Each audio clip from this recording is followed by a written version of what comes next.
Une table recouverte d'une nappe blanche, une cafetière, un morceau de pain, un verre à pied vide, une écuelle, un bol, une bouteille, une cuillère et un couteau, et enfin un vase avec des fleurs et au feuillage large.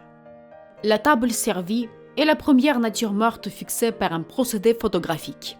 Première photographie montrant un sujet alimentaire aussi. Seulement un siècle plus tard, elle ouvrira les voies d'un nouveau genre, celui de la photographie culinaire, qui prendra son essor dans les années 1970, passant d'un sujet d'étude à une iconographie à part entière. Sam Bellé, photographe, cinquantaine d'années de photographie, photos de presse, photos d'illustration pour effectivement la maison d'édition du Ken et photographie de publicité.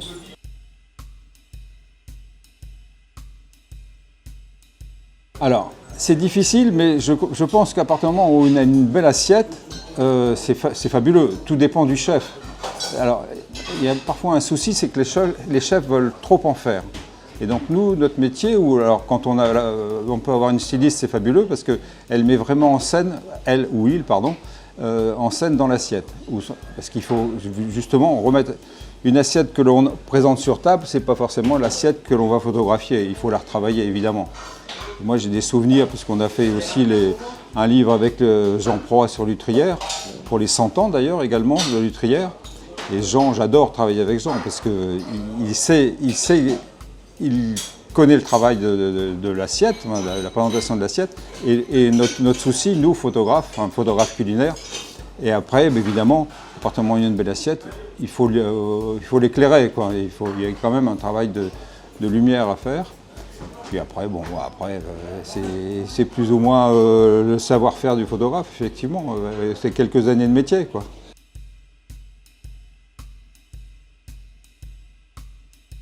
Non, ça c'est un mythe, fort heureusement. Non, parfois effectivement il m'arrive de goûter, je me souviens de plats justement qu'on avait réalisés à Lutrière avec les truffes. Là j'aime bien croquer à pleines dents dans une truffe, c'est sympathique.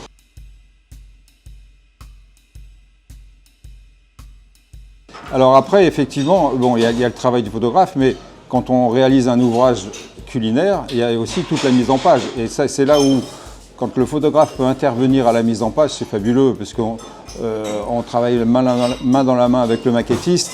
Et c'est vrai que parfois on se sent un peu frustré parce qu'on a des petites images, des choses comme ça.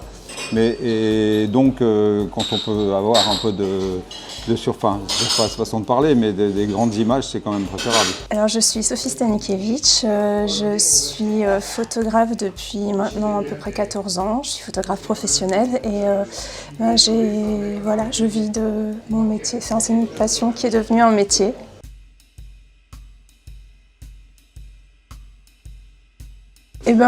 Je suis quelqu'un qui touche à tout et j'aime voir tous les univers. Et c'est vrai que l'univers de la cuisine, c'est quelque chose de formidable parce que c'est en général, moi je considère les chefs comme des artistes en fait. Il y a un côté créatif, il y a le goût et il y a l'assiette et le visuel. Donc forcément, étant un peu gourmande, ça m'a beaucoup attirée.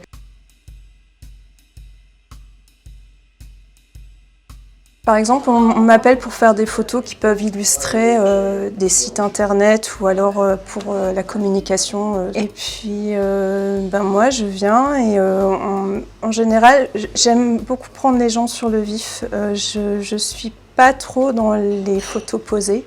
J'aime vraiment que ce soit vivant, donc j'aime les prendre dans leur cuisine en action. J'aime qu'ils m'oublient. Et que, en général, c'est les plus jolies photos parce qu'ils sont vraiment concentrés sur leur travail et c'est ces photos-là qui sont les plus parlantes.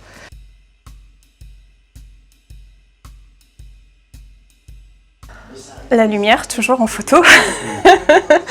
C'est toujours ça. Après, j'essaie que ce soit le plus naturel possible. Mais j'aime vraiment mettre en avant les détails parce que souvent ce sont des plats qui sont très minutieux.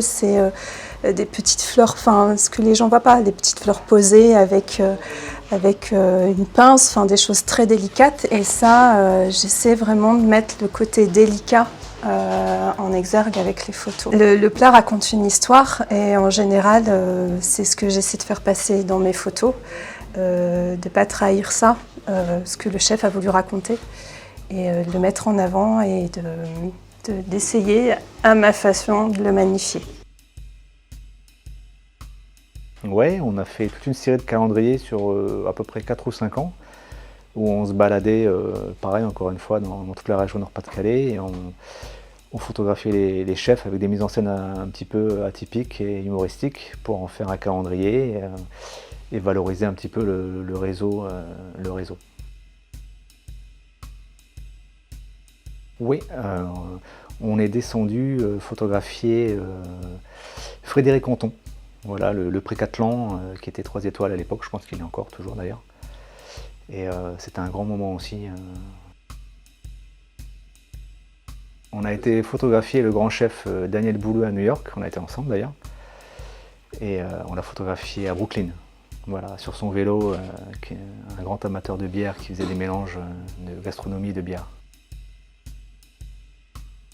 Alors un chef, l'inconvénient c'est que généralement déjà en termes de logistique on a très peu de temps souvent pour le photographier parce qu'en fait ce sont des gens qui sont extrêmement pressés et qui ont un agenda assez rempli. Et donc quand on arrive sur le lieu, généralement le chef il a très peu de temps à nous accorder. Donc là il y a tout un process à faire un petit peu en amont pour essayer de comprendre un petit peu quelles sont ses passions, quelles sont ses directions culinaires et ce genre de choses pour essayer de retransmettre une photo qui lui correspond bien, quoi. Donc c'est toute la difficulté. Un plat, c'est plus facile, on va plus travailler juste sur la lumière ou sur le stylisme du plat. Donc il n'y a pas du tout de travail en amont, on va essayer de connaître l'histoire du plat ou ce genre de choses. Donc c'est vraiment ce qui différencie. On a vraiment un côté humain et un côté plus technique.